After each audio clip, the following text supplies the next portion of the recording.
Good morning po mga kapatid. Narito po tayong muli sa ating Grab Food for the Soul, our daily dose for the nourishment of our souls. Simulan po natin ang ating araw sa pagbubulay nang makalakad po tayo sa isang mapayapang pamumuhay. Ang atin pong topic ngayong umaga ay may pamagat na Be as disciplined as a soldier. Ang atin pong batayang talata ay matatagpuan sa 2 Timoteo chapter 2 verse 4. Ang aking babasahin pong version ay matatagpuan sa Magandang Balita Biblia. Ang sabi po dito, ang isang kawal ay hindi nagiging abala sa mga bagay na walang kaugnayan sa pagiging kawal. Sa halip, sinisikap niyang mabigyan ng kasiyahan ang kanyang pinuno. Ang Diyos ang magpala sa pagkakabasa ng kanyang mga salita. Ang sabi po, ang isang taong disciplined ay goal-focused at loyal tulad ng isang sundalo. Ang binibigyang kasiyahan ng isang sundalo ay ang kanyang pinuno. Sa kanyang pinuno siya kumukuha ng mandato at utos. Sa katunayan, ang loyalty niya sa kanyang pinuno ay hanggang kamatayan. Bilang mga Kristiyano, ang ating Commander-in-Chief ay ang Panginoong Hesukristo. Siya ang dapat nating sinusunod at binibigyang kasiyahan sa lahat ng pagkakataon. Ang ating katapatan ay sa Kanya lamang nakalaan. Our loyalty belongs to Christ only. Wika nga sa Hebreo chapter 12 verse 2, ituon natin ang ating paningin kay Jesus na siyang pinagmumulan at kabuuan ng ating pananampalataya. Dahil sa kagalakang naghihintay sa Kanya, hindi niya ikinahiya ang mamatay sa krus at siya ngayon nakaupo sa kanan ng trono ng Diyos. Ang pagtuon ng paningin kay Jesus ay nangangahulugan ng total surrender.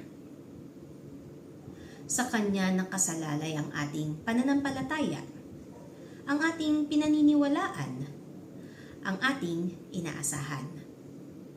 Sinusunod natin ang Kanyang utos at halimbawa ng may ganap na pagtitiwala.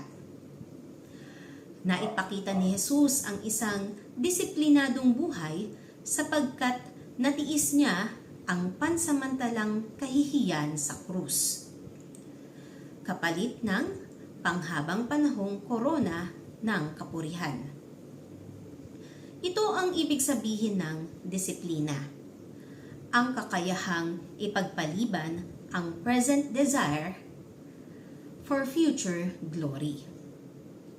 Sa mga taong walang disiplina, ang mahalaga lamang ay ang pansamantalang layaw ng katawan. Hanggang saan ang kaya nating ilaan sa ating Panginoon? Gaano kahabang lakarin, tagal ng oras, lakas ng katawan, tiyaga sa pagpapahayag ng Kanyang mga salita, at pananalangin ang kaya nating ipagkaloob sa Kanya. At gaanong halaga ng ating tinatangkilik ang kaya nating ibigay sa ating Panginoong pinaglilingkuran. Nawa ang mga katanungang ito ang magsilbing hamon sa atin bilang mga disiplinadong kawal ni Kristo.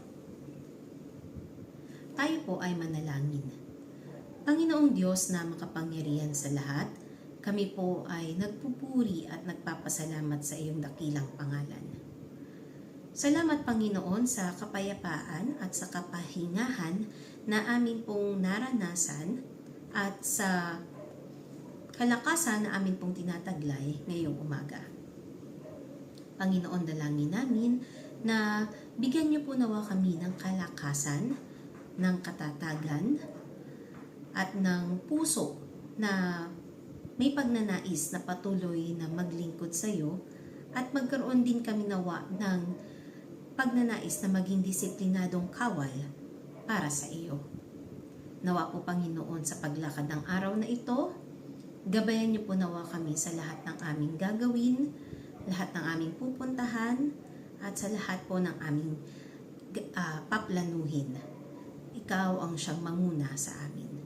Purihin ka, Panginoon. Ito pong aming dalangin sa pangalan ni Jesus. Amen. Papuri at pasasalamat sa ating Panginoon.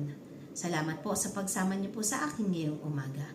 And a friendly reminder from me to you, be Christ-like in your workplace today. Hanggang sa muli po, paalam!